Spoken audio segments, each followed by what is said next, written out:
তথ্য সম্প্রচার মন্ত্রী জহিরুদ্দিন স্বপন বলেছেন, অতীতে অনেক আন্দোলন লক্ষ্যহীন হলেও জুলাই আন্দোলনের সবচেয়ে বড় বৈশিষ্ট্য হলো বিজয় অর্জনের পর দেশ কিভাবে চলবে তা বিএনপির দেওয়া ৩১ দফায় আগেই পরিষ্কার করা হয়েছে।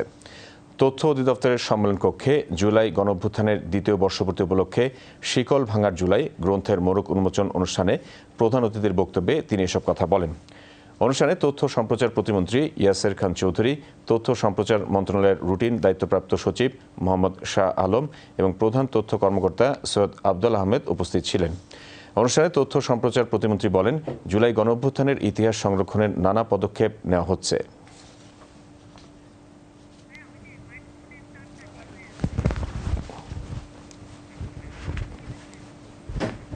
আমরা ফেসিবাদকে হটানোর জন্য, শিকল ভাঙার জন্য যখন গান গেয়েছি, আমরা তখনও কিন্তু দেশ গড়ার জন্য চিন্তা করেছি, তা মানুষকে জানিয়েই করেছি এবং আমরা চিহ্নিত করেছি যে অর্জিত প্রাণ এবং রক্তের বিনিময়ে আমাদের এই বিজয়কে আমরা যদি জনগণের দোরগোড়ায় পৌঁছাতে চাই, তাহলে এই পুরনো ব্যবস্থা দিয়ে পারা যাবে না।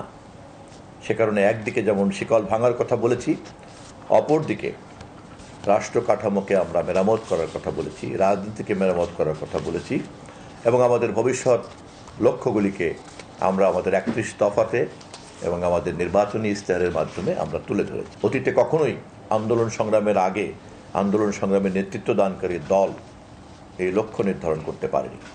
এমনকি আমাদের মহান স্বাধীনতা যুদ্ধের সময়ও কখনোই এরকম লক্ষ্য নির্ধারিত ছিল না বলেই কিন্তু ১৯৭১-এর রাজনৈতিক সংগ্রাম যখন লক্ষ্যহীন হয়ে পড়েছিল, তখন যুদ্ধের সিদ্ধান্ত দিতে হয়েছিল পাকিস্তানি সামরিক বাহিনীর এক বাঙালি মেজর, তাকেই বলতে হয়েছে উই রিভল্ট, আমি মেজর জিয়া বলছি। দেশের রাজনৈতিক আন্দোলনের এই লক্ষ্যহীন তৎপরতার বিপরীতে এবারের যে শিকল ভাঙার আন্দোলন, সেই আন্দোলনের সবচেয়ে বড় বৈশিষ্ট্য হচ্ছে যে শিকল ভাঙার পরে আমরা কি করব তা আমাদের নেতা তারেক রহমান ৩১ দফার মাধ্যমে আগেই বলেছেন। এই ১৭ বছর ফ্যাসিবাদের বিরুদ্ধে যে আন্দোলন, জুলাই যোদ্ধারা যেভাবে শহীদ হয়ে এই দেশকে একটি গণতান্ত্রিক পথে আসার জন্য সহযোগিতা করেছেন, একটি গণতান্ত্রিক এবং সুষ্ঠু অবাধ নির্বাচনের মাধ্যমে যে সরকারটি গঠিত হয়েছে, সেই জুলাই যোদ্ধাদের কারণেই আজকে আমরা এই পর্যায়ে আসতে পেরেছি। এই লেখাগুলো আসলে একটি ইতিহাস হয়ে থাকবে এবং তথ্য সম্প্রচার মন্ত্রণালয়ের মাধ্যমে, পিআইডি এবং বিভিন্ন অধিদপ্তরের মাধ্যমে আমরা এরকম বই আরও প্রকাশ করা হবে, তথ্যচিত্র নির্মাণ করা হচ্ছে।